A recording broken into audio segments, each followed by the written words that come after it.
He was trained as a KGB agent, appointed prime minister of his country, and is now known as the world's last statesman. Vladimir Putin is a character to love or hate, but that doesn't mean he isn't one of the most important and powerful men in the modern world. Do you know him?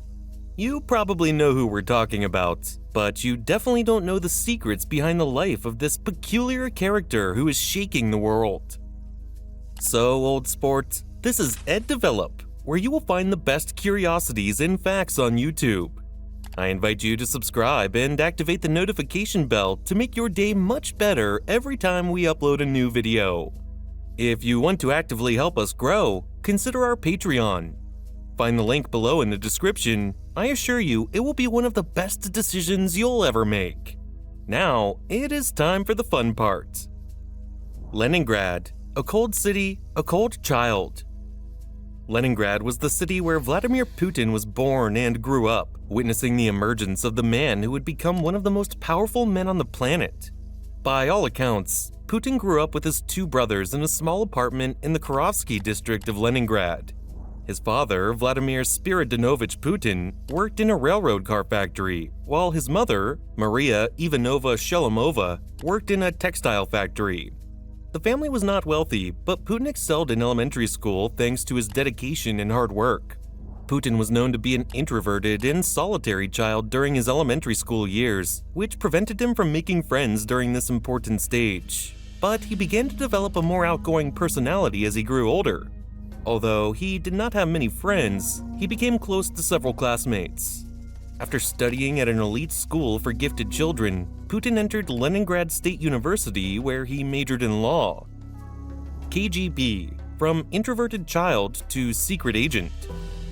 Putin joined the now-defunct KGB, or so they say, in 1975 after graduating from university, where he studied law. After his initial training, he was assigned to the KGB headquarters in Leningrad, now St. Petersburg, where he served as a foreign intelligence agent. During his time in the KGB, Putin specialized in West Germany and spent several years working in that region, including a mission in which he infiltrated a German student organization. He was also assigned to the Soviet embassy in Dresden, where he served as a liaison with the East German secret police, the Stasi. Putin was quickly promoted within the KGB because of his intelligence skills and dedication to the organization. He is also believed to have developed significant skills in areas such as espionage, counter-espionage, infiltration, and manipulation. Could it be that his time in the KGB made him a bitter man?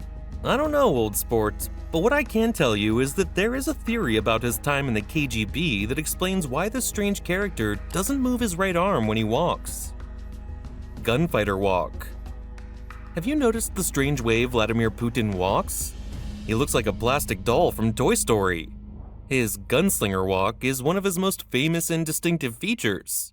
But how did he acquire this unique walking style? The mystery thickens, old sport. There are several theories floating around, some more plausible than others. One of the most popular is that Putin learned to walk like this during his KGB Special Forces training. According to this theory, KGB agents were trained to walk stiffly, without moving their arms too much, so as to not attract attention and appear more intimidating. Please, don't imagine KGB agents walking the runway for Victoria's Secret. But wait, there's more. It is also said that the gunman's walk could be a way to protect himself from possible attacks. By walking like this, Putin can move quickly and react to any threat. You never know when someone in the mood for trouble might show up. But there is another theory. Putin's gunman's walk is said to simply project power and confidence in his role as a political leader. Yes, as if he were a dog marking his territory. The theory suggests that Putin is very image-conscious and takes care of every detail of his appearance, so his walk could simply be another way of taking care of his public image. Politics. But wait, there's more. Conspiracy theorists also have a theory. According to them, Putin may walk like this because he has a back or arm injury that prevents him from walking any other way. Don't you believe it? Well, there's no evidence to support this theory either, but at least it's something different. Rise to power. In the cold winter of 1999, an experienced, cold, and somber Vladimir Putin began to dabble in politics. No one knew much about him except that he served as a KGB agent and then worked in a local government in St. Petersburg. Few knew that Putin had been appointed prime minister by then-President Boris Yeltsin in August 1999, an unexpected appointment for many. At the time, Yeltsin was in poor health and looking for a successor to secure his legacy. Many thought Putin was a weak and useless man, a puppet that Yeltsin could use to stay in power. But Putin was not what he seemed. He had spent years working in the shadows, building a network of contacts and weaving his influence into the government. Soon he began implementing bold and effective policies, such as fighting corruption and reforming the judicial system. The media began to cover his rise, and his popularity began to grow. But no one really knew who this man was or where he came from. Some accused him of being a KGB spy, others of being a corrupt politician. On December 31st, 1999, Yeltsin announced his resignation and appointed Putin as acting president. Putin, neither short nor lazy, accepted and promised to work to strengthen Russia and fight terrorism. A few months later, Putin was elected president in the 2000 presidential election, overwhelmingly defeating his opponents. But the real question remained, how did Putin do it? No one knew how a relatively unknown man had risen so quickly in Russian politics to become the leader of one of the world's most powerful nations. As Putin continued to govern, his popularity continued to grow. Some call him a national hero, while others accuse him of being a dictator. Despite his critics, Putin has also been praised by some as a strong and pragmatic leader, capable of maintaining stability and economic growth in a country that has undergone many changes in recent decades.